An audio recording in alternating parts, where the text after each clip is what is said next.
안녕하세요. 삼성 SDS 1월 웨비나의 진행을 맡은 물류사업부 기획팀 마켓 인텔리전스 그룹 차미리네입니다.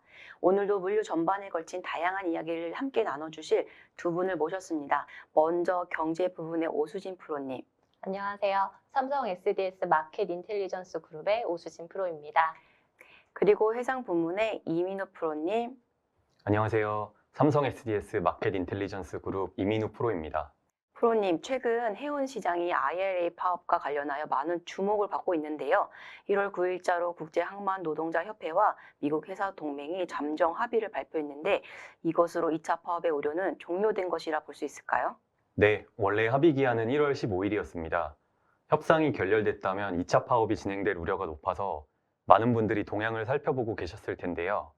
지난 9일 새로운 6년 기본계약에 대한 잠정 합의를 발표했습니다.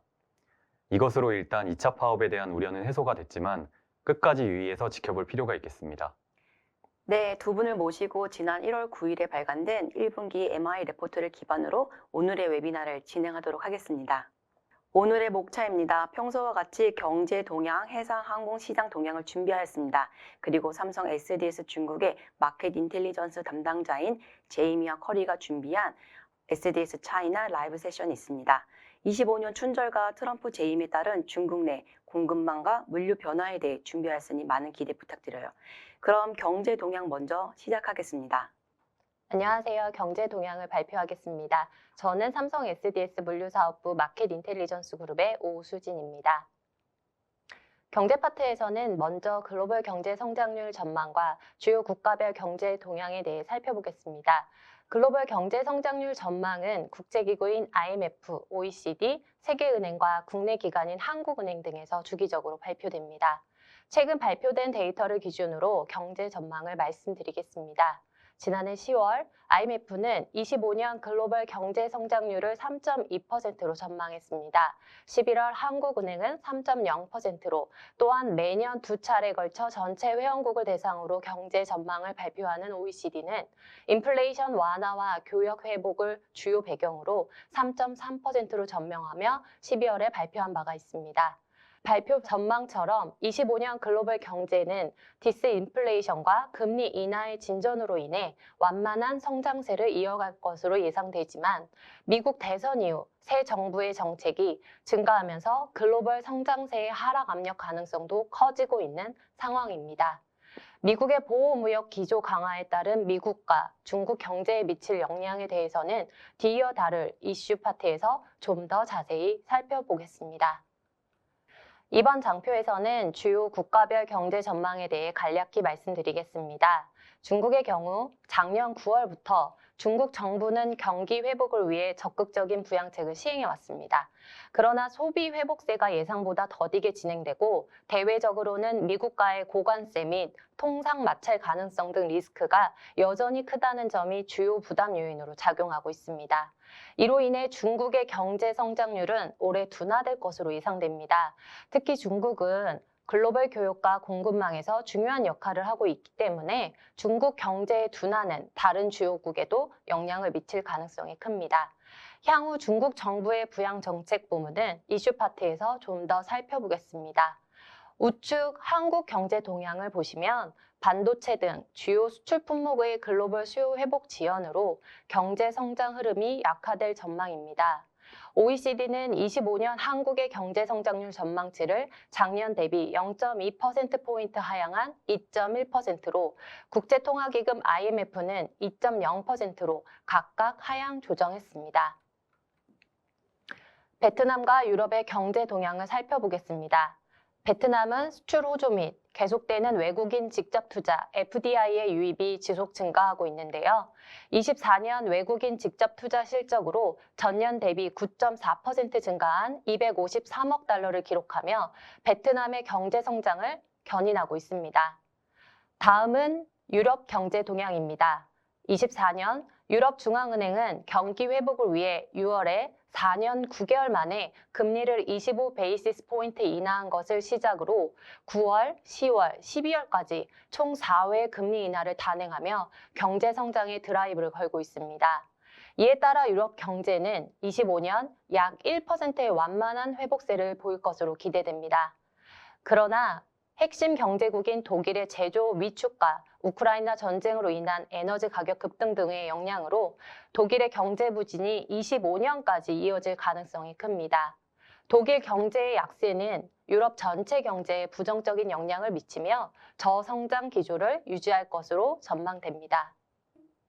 주요 경제 이슈 장표입니다. 다가오는 1월 20일 미국의 제47대 대통령 취임식이 열릴 예정입니다. 이번 취임식을 통해 트럼프 대통령의 두 번째 임기가 공식적으로 시작됩니다. 이에 미국 우선주의를 중심으로 한 주요 정책 계획들을 정리해 보았습니다. 첫째, 관세 정책입니다. 자국 산업 보호를 위해 보편적 기본 관세 10%를 도입하고 특히 중국에 대해서는 관세를 60% 상향 조정할 계획을 밝혔습니다. 또한 다른 국가가 미국에 관세를 부과할 경우 동일한 수준의 관세를 부과하는 트럼프 상호무역법을 강조하고 있습니다. 멕시코와 캐나다로부터의 모든 수입 제품에 대해 25%의 관세를 부과하고 중국에 대해서는 기존 관세에 추가로 10%의 관세를 부과를 취임 후 즉시 발표할 것으로 예상됩니다. 이러한 강경한 관세 정책은 글로벌 무역 환경에 큰 영향을 미칠 가능성이 높습니다. 둘째, 이민 정책입니다. 미국 내 일자리 보호를 위해 불법 이민 추방 정책을 강화할 계획입니다. 이를 위해 미국과 멕시코 국경에 장벽을 설치하고 기술 이민에 초점을 맞추는 등 합법적인 이민 체계를 구축할 방침입니다. 이러한 정책은 노동 공급에 영향을 미쳐 경제 전반에 변화를 가져올 것으로 보입니다. 셋째, 감세 정책입니다. 경기 부양을 위해 법인세 최고 세율을 현재의 21%에서 15%로 인하하는 등 대규모 감세 정책을 시행할 계획입니다. 이는 기업의 세금 부담을 줄여 투자를 확대하고 미국 내 기업 환경을 더욱 친기업적으로 조성하려는 목표를 담고 있습니다. 넷째, 환경 정책입니다.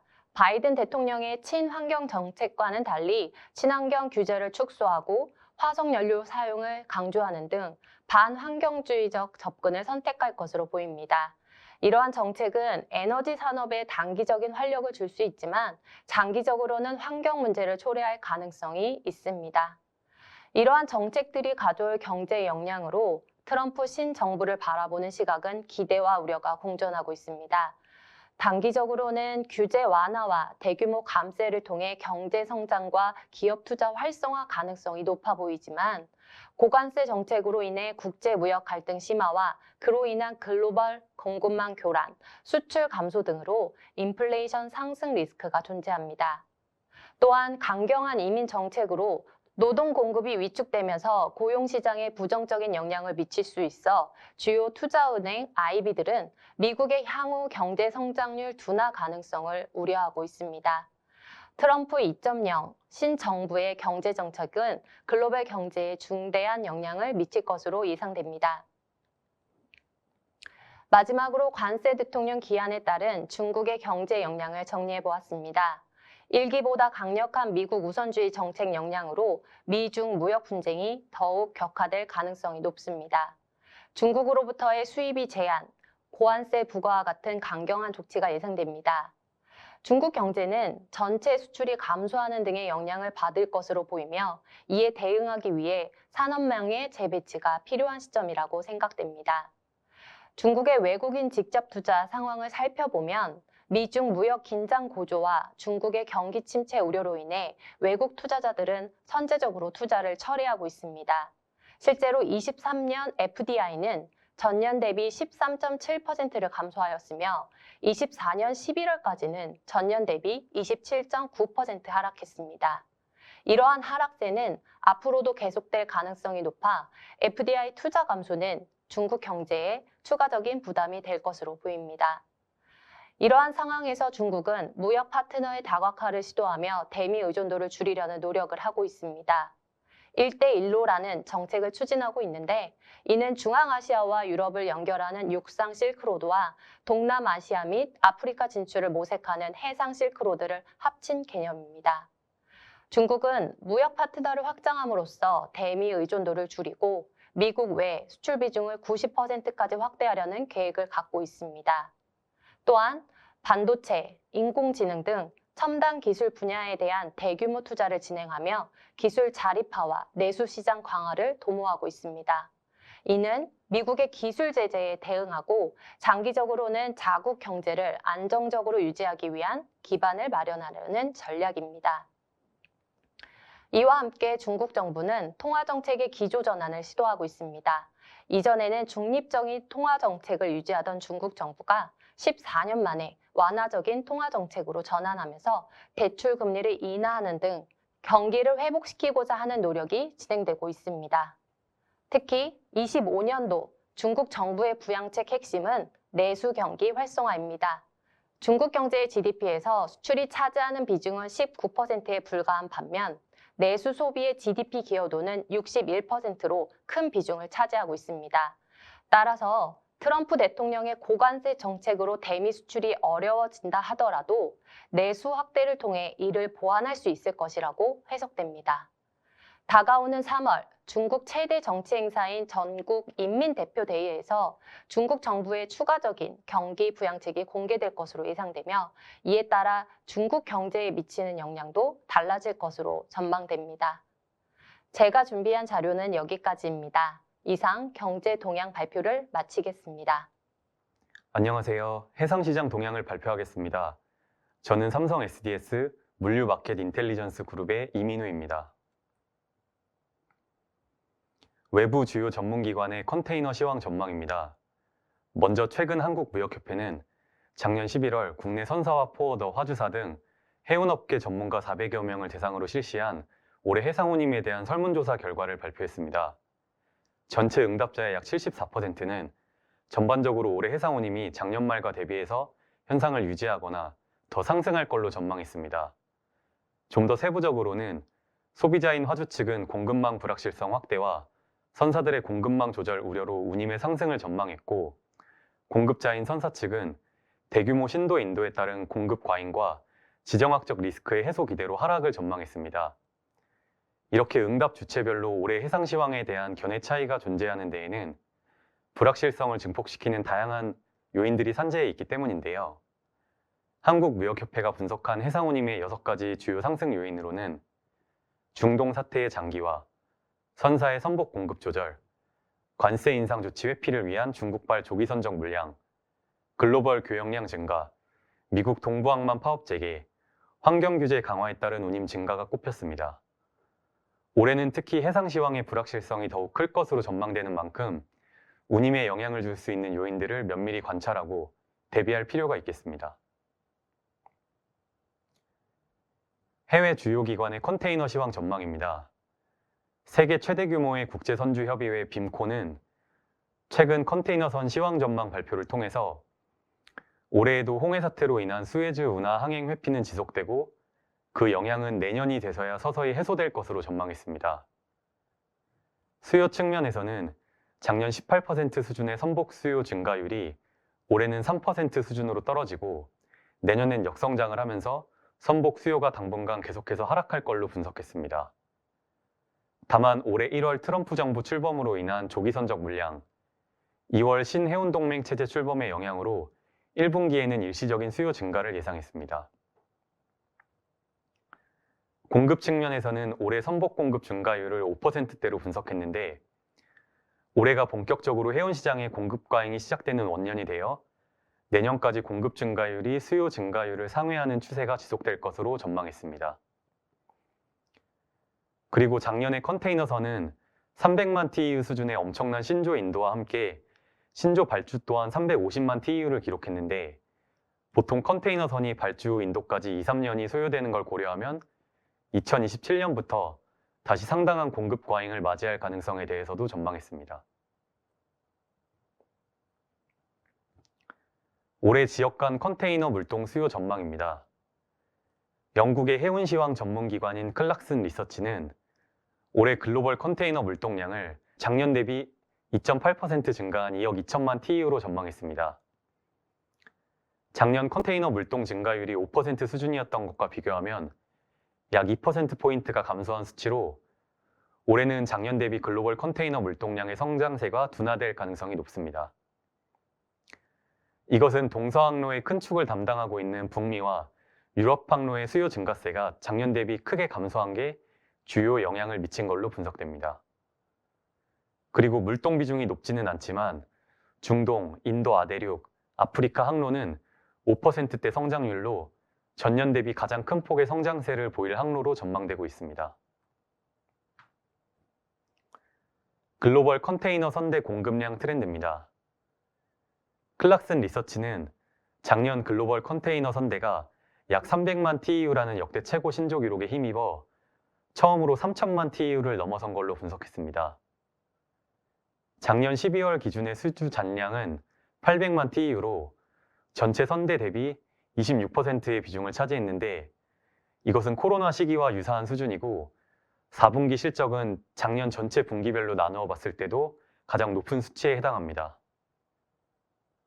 이것은 코로나 시기에 실적 호조를 누렸던 글로벌 선사들의 선대 확장과 강화되는 환경 규제에 대응하기 위한 투자의 결과입니다. 그리고 최근 신조 발주의 가장 큰 특징으로는 환경 규제에 대응하기 위한 대체 연료 가능 선박이 신규 발주의 대부분인 84%를 차지하고 있고 이 중 LNG와 메탄올 연료 선박이 주를 이루는 추세입니다. 글로벌 컨테이너선의 수요 공급 밸런스 트렌드입니다. 클락슨 리서치는 올해 컨테이너선 시황이 전년 대비 수요가 2.8%, 공급이 5.4% 증가할 걸로 분석했습니다. 이 수치는 작년 대비 수요와 공급 증가율이 각각 5.4%, 10.2% 증가했던 것과 비교해서 모두 하락한 수치로 당분간 컨테이너선 시황은 수요 공급 격차가 줄어들며 성장세가 점차 둔화될 가능성이 높은 것으로 전망됩니다. 특히 올해는 트럼프 정부의 재집권으로 인한 수요 감소 우려와 동시에 신조 인도로 인한 구조적인 공급 과잉으로 업계에서는 해상 시황 둔화에 대한 우려가 더욱 커지고 있습니다. 그리고 올해의 컨테이너선 수급 격차는 2.6%로 여전히 공급 증가율이 수요 증가율을 상회하면서 당분간 공급 우위의 상황은 지속될 걸로 분석됩니다. 마켓 이슈입니다. 올해는 특히 해운업계의 탈탄소화 행보가 더욱 가속화될 전망입니다. 해운업계의 탈탄소화는 단순한 규제 대응 차원을 넘어서 기업의 핵심 경쟁력과도 직결되고 있고 친환경 인증 선박의 우선 사용과 재생 가능 에너지를 이용한 운영은 선택이 아니라 필수가 되고 있습니다. 특히 현재 해운 산업은 전 세계 탄소 배출량의 약 2% 비중을 차지하고 있지만 해운은 1990년 대비 전 부문 중 가장 빠르게 증가하는 오염원 중 하나이기 때문에 개선이 시급하고 중요한 관리 부문으로 인식되고 있습니다. 이런 국제적인 트렌드에 대응하기 위해서 국제해운기구들은 탈탄소화 규제를 전방위적으로 추진하고 있습니다. 먼저 국제해사기구 IMO는 2023년 7월 국제해운의 2050년 넷제로를 선언했고 선박에 대한 기술적 규제 EEDI, EEXI에 운항적 규제인 CII를 추가 도입하면서 환경 규제를 강화하고 나아가 무탄소까지 향하려는 의지를 보이고 있습니다.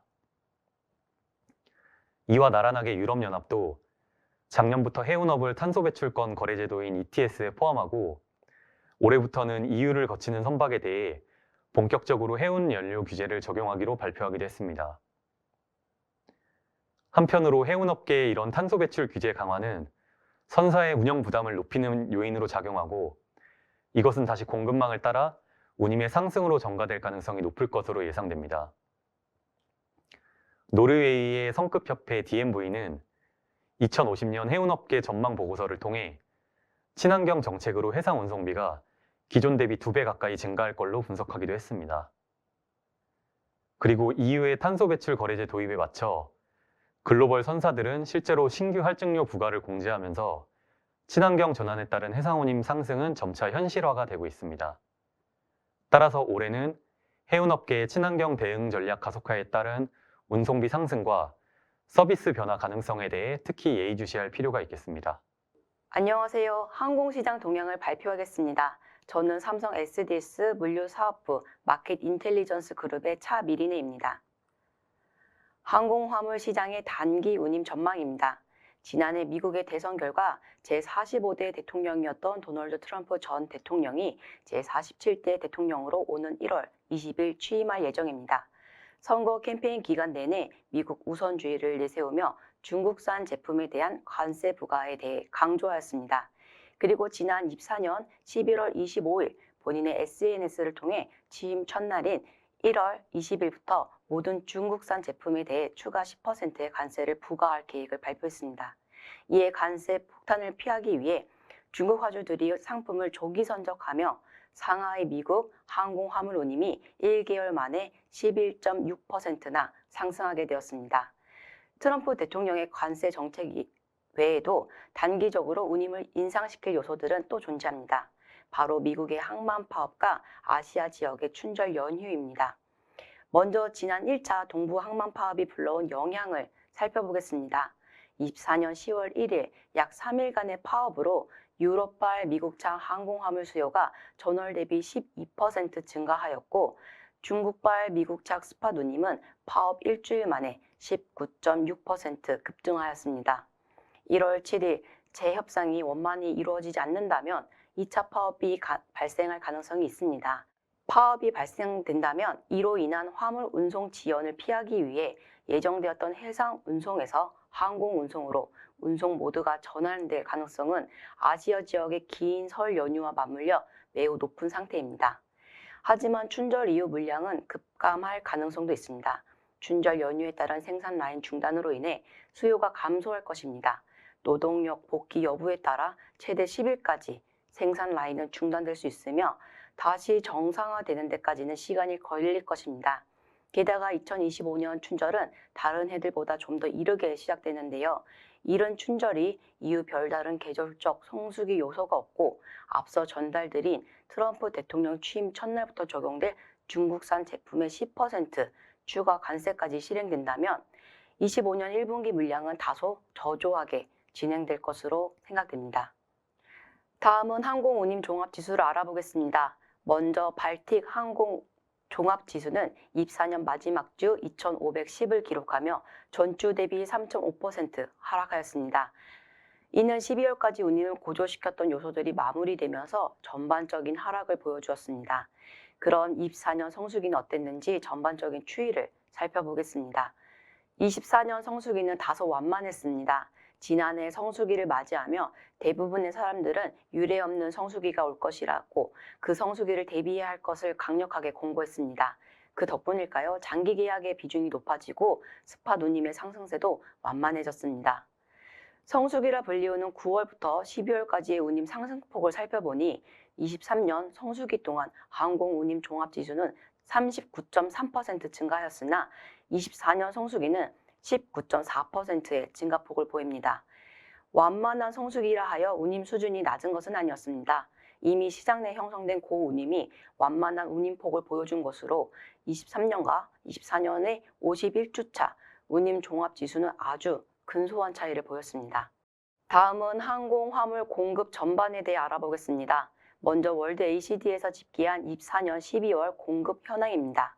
50주차 기준으로 화물기는 전주 대비 1% 감소하였으나 여객기는 1% 증가하였고 지역별로 보았을 때 아시아 태평양 지역은 6주째 보합세를 보이며 전자상거래 수요로 공급이 치솟았던 지난해와 상이한 양상을 보여주고 있습니다. 눈에 띄는 지역은 중남미 지역입니다. 중남미 지역은 최근 북미를 연결하는 전자상거래 허브로 부상 중입니다. 뿐만 아니라 중남미 자체에서도 전자상거래 수요는 높아지고 있는데요. 이를 보여주듯 중남미 화물 공급량은 10주째 확대되며 가장 두드러진 성장세를 보여주고 있습니다. 다음은 제네타에서 예측한 2025년 공급입니다. 2025년 항공화물 공급은 전년 대비 3에서 4% 성장할 것으로 제네타는 전망하였습니다.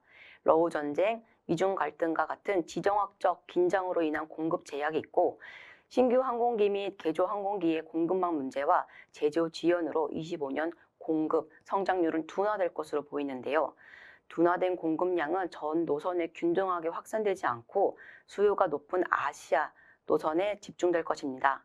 그렇기 때문에 공급이 증가되었음에도 불구하고 불균형한 공급 투입이 운임 인상의 요인으로 작용될 것입니다. 다음은 수요 공급을 통해 24년 항공화물 시장의 추이를 살펴보겠습니다. 이번 장표는 처음 보여드리는 장표인데요. 먼저 수요는 시버리 데이터를 기반으로 작성하였고 전자상거래 물동량은 제외된 데이터입니다. 공급은 카파 데이터를 기반으로 항공사에서 제공된 자료를 기반으로 작성하였습니다.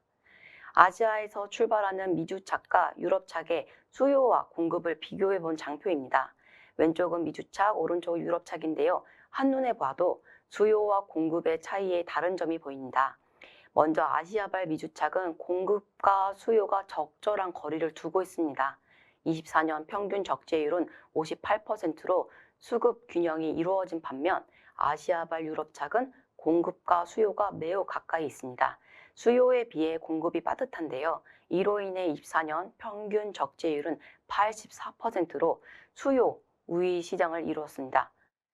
수요가 높아지는 하반기에도 수요는 올라갔으나 공급은 되려 줄어드는 모습으로 약 88%의 높은 적재율을 보이며 유럽창 노선의 공급 부족을 여실히 보여주었습니다.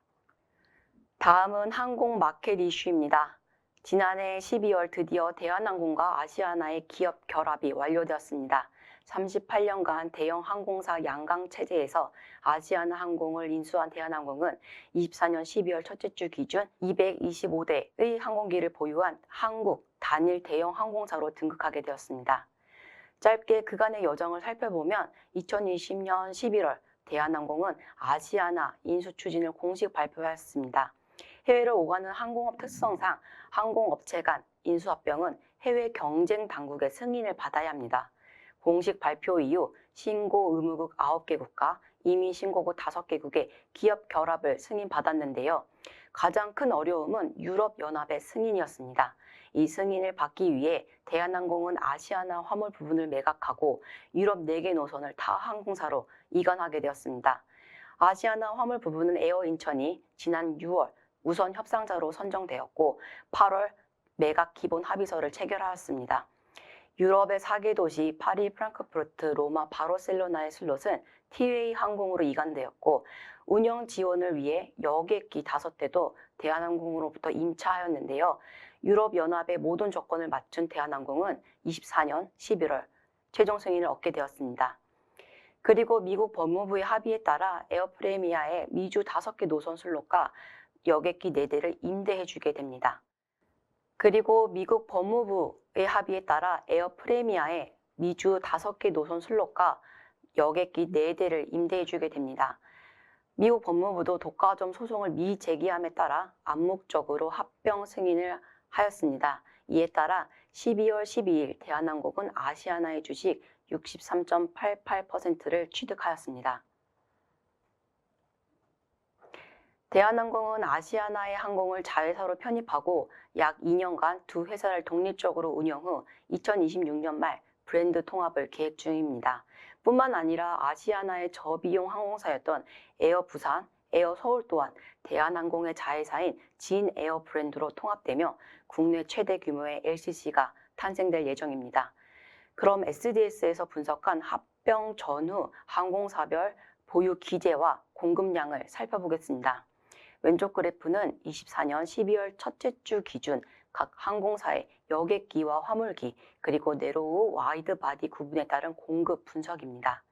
이 분석에는 앞에서 설명드린 대한항공의 기재 5대가 티웨이에 임대되는 것, 4대가 에어프레미아에 임대되는 것까지 반영된 분석입니다. 합병전 그래프에서는 대한항공과 저비용 항공사 사이에 아시아나 항공이 위치하였으나 합병 후 대한항공은 더 커지고 저비용 항공사의 보유 공급과는 차이가 많이 나게 되었습니다. 또 눈에 띄는 것은 에어 인천이 합병 전 4대에서 화물기가 총 17대로 증가하며 그 위치가 변경되었습니다. 진에어 또한 에어 부산, 에어 서울의 기재를 합치게 되면 총 28대에서 55대로 그 보유 기재가 늘어나게 됩니다. 이런 대형 항공사의 탄생이 항공시장에 어떤 영향을 미칠까요? 먼저 23년 국제 화물 운송량 기준 대한항공이 세계 6위, 아시아나는 23위를 기록합니다. 합병 이후 대한항공의 화물 수송량은 세계 10위권 내를 전망하는데요. 합병으로 인한 글로벌 시장 점유율 증가로 국가 경쟁력이 상승될 것이라는 긍정적 요인이 있습니다. 또한 노선 통폐합으로 운영 효율성이 개선되고 타항공사 대비 스케줄 경쟁력이 강화될 것입니다. 또한 아일랜드, 덴마크, 스리랑카, 페루와 같이 잠재력이 있는 신규 노선 취향을 통해 글로벌 네트워크가 확장될 것으로 기대됩니다. 하지만 부정적인 요인으로는 이 합병 승인을 받기 위한 슬롯 반납이 외항사로 이관될 경우 국부 유출에 우려가 있으며 국내 단일 대형 항공사로서 서비스 품질 저하와 운임 상승의 우려가 야기되고 있습니다. 이상 항공시장 동향 발표를 마치겠습니다. 다음은 삼성 SDS 중국에서 준비된 SDS 차이나 라이브입니다. Hello everyone, this is Jamie, MI specialist in SDS China, and my colleague Corey with me here. Hello. We are honored to present this section to all of you. So today's topic are about the freight market trend around the Lunar New Year, the impact of US to China trade tensions on freight market, and the impact of potential second strike by East Coast port unions. So let's get started. Firstly, we would like to visit the impact of Lunar New Year on ocean and air cargo. The Lunar New Year holiday, which usually falls in 1 week from late January to early February, is one of the most important festivals in China. The week-long break has a prolonged impact on cargo flows as well, considering most of the production activities will be suspended during this period. As illustrated by the monthly volume trends, the slack February and resurgent March form the intrinsic V curve for both ocean and air cargo during the first quarter. In detail, despite the biggest impact of COVID-19, China's port container throughput remained the typical V curve during the Lunar New Year months. The February volume saw an average of 20% drop compared with January over the past 6 years, but the most significant month-on-month decline recorded in 2020, with around 35% due to the outbreak of pandemic in China. On January 8, 2023, the Chinese government officially declared the end of the pandemic. As delayed production orders from the pandemic period resumed after mid-January, the February 2023 decline rate was relatively low at only 9.7% compared to the past 5 years. And the transition to endemic signals the normalization of V-curve and the recovery boom of ocean cargo volume. For air freight, the market from China to the United States also experienced a V-curve trend around the Lunar New Year.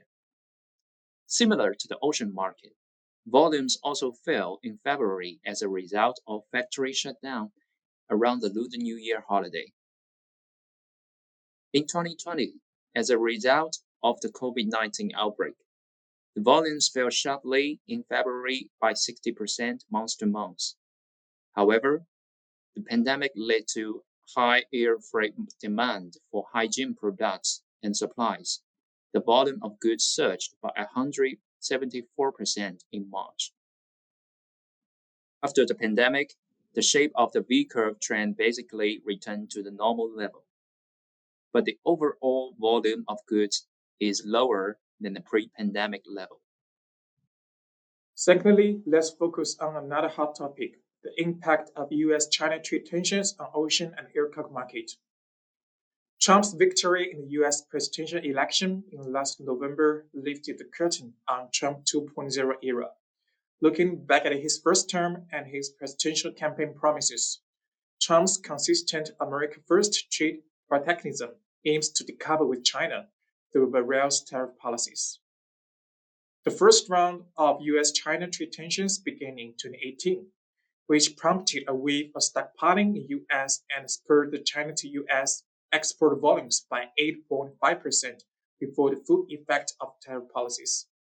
But the negative impact registered since 2019, and the US bond volumes in 2023 saw an 8.7% drop compared with that of 2017. In contrast, the cargo volumes of other routes have shown steady growth despite the impact of the epidemic. However, it is also worth to note that from China to emerging markets like Latin America, the significant volume surge mainly due to the transshipment mode with the US as a final destination. With the inauguration of Donald Trump and the penetration of fresh tariff hikes, the US bond container volume is expected to see the similar trend like the first round trade war. The front loading and cargo rush before the full effects of tariff policies, and then the negative impact gradually registered. Although the US fresh tariff hikes on China have not been officially announced, we sniffed the smell of conflicts between these two nations already. US and Maine have prepared some trade-related actions as the appetizer since the presidential election. For example, US announced stricter controls on semiconductor manufacturing equipment and memory chips to China on 2nd December 2024. And 136 Chinese entities have been added to its entity list. On 11th December, Biden announced some Section 301 tariff hikes effective since 1st January 2025, which cover imports of wafers, polysilicon, and certain tungsten products from China. China has responded with several countermeasures in a timely manner. On 14th November 2024, Chancay Port in Peru is officially open for business and acts as a key hub for Latin America's Belt and Road Initiative. China has directly involved in both construction and operation of this port, which aims to further expand the Latin America market as well as transshipment trade with US through the hub. On 3rd December, China tightens control on dual-use items export to US, including strict control of gallium and germanium-related dual-use items exports. This is the latest move following the implementation of export controls on key minerals since August 2023. Later on 9th December, China launched antitrust investigation into NVIDIA as US continues escalation of semiconductor restrictions on China. Then, the latest on 28th December, China announced the import tariff policy adjustments since 1st January 2025, which mainly cover three aspects. Firstly, in 2025, China will impose provisional import tax rates lower than the most favored nation rate on 935 commodities, including some raw materials, pharmaceutical, and medicals.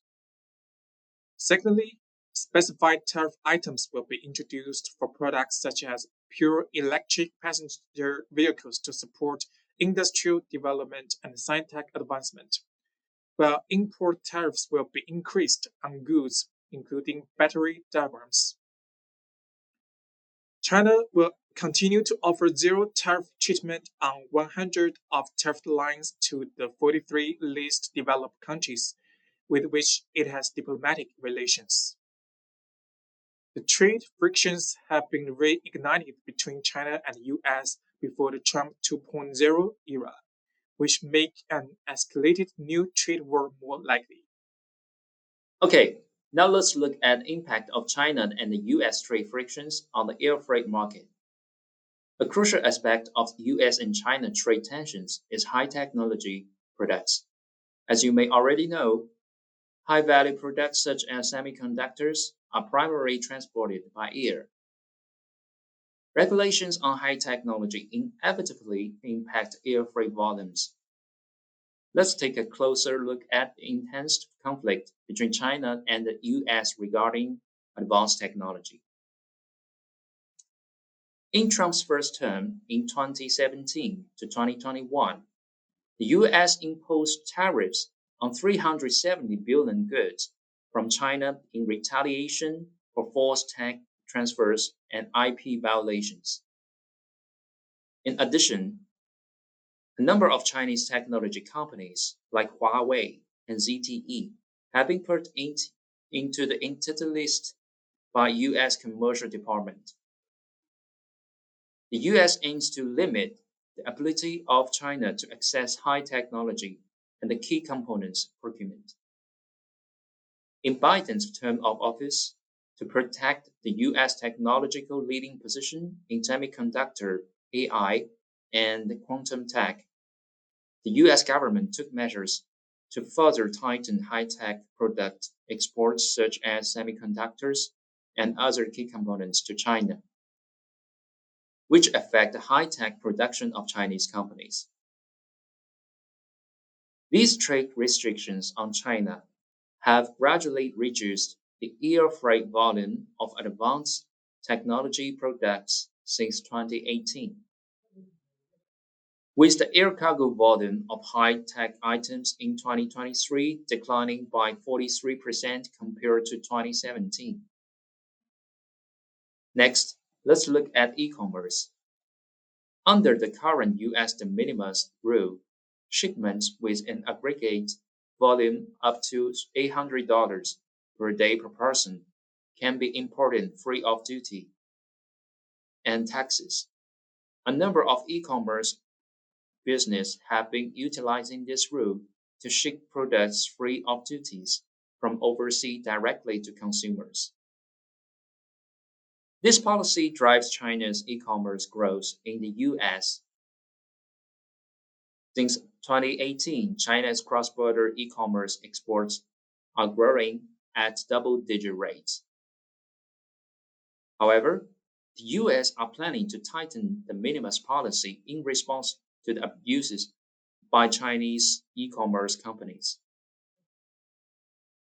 The US intends to propose new regulations that would exclude all shipments from the de minimis exemption and strengthen information collection requirements to promote greater visibility into de minimis shipments. This may shift Chinese e-commerce firms from air-centric freight model toward a hybrid supply chain model, combining nearshoring production, direct shipping, and the pre-stocking model. Shippers might opt to manufacture or at least warehouse their products closer to or within the US to avoid the complexities and costs associated with cross-border low-value shipments. Last but not least, let's move on to another issue, the potential second ILA strike in mid-January. Although US East Coast first strike ended in just 3 days last October, the ILA and USMX did not agree on the port automation proposals which is left over from the previous negotiations. Moreover, the President-elect Trump recently expressed his support for the ILA, which further heightened the risk of second strike in mid-January. As the threat of a strike looms, the two sides decided to resume collective negotiations on 7th January. Throwing back to the first ILA strike, last August saw the massive front-loading, and as a result, the East-West Coast rate gap was widened to $3,000 for the first time since COVID-19. The East Coast rate experienced greater drop than the West until the pre-strike due to the early peak season and cargo diversion to the West Coast. And the East-West rate gap further narrowed post-strike due to the East Coast port congestion and operation disruptions, which reflected by the almost same east-west rate level during the mid-October. Volume-wise, the East Coast cargo volume was stimulated by 41% before the strike, then curtailed by around 45% during the strike week 40.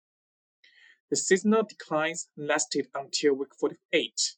Then week 49 saw another volume rebound to avoid the second strike, which helped raise up through early December as well. However, considering the transit time for cargo from China to US East Coast is typically 4 to 5 weeks, the front loading for the strike was exhausted as the pre-January 15th arrival window has closed. Now, back to the second strike itself.